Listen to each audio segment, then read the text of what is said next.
Hello everyone, welcome back to our channel How to Tutorials. In today's video, we are going to see how you can log into your Docker account. Well, it is a quite simple process, so let's dive right into it. So the first thing that you have to do is open your Docker desktop app on your PC. So after opening your Docker app, what you're going to do is click on the sign in button that you can see in the top right here. Click on it. Then this will take you to the sign in page of Docker. Here you can see this is the sign in page.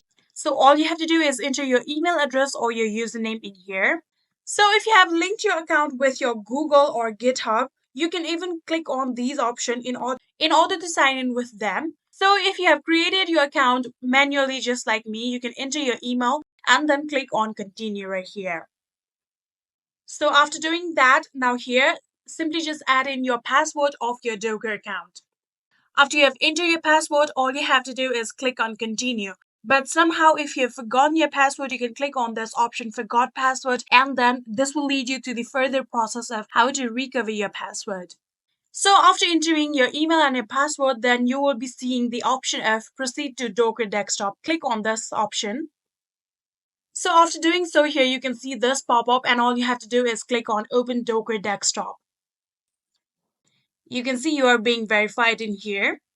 And just like this, you have now successfully been logged into your Docker account. You can click on your profile right here, and then you can see your username right here. And that is how you can log into your Docker account. Pretty easy and simple, right? I hope this video was helpful to you guys. If it was, please do not forget to hit that subscribe button and like our video. Thank you so much for watching. See you in the next.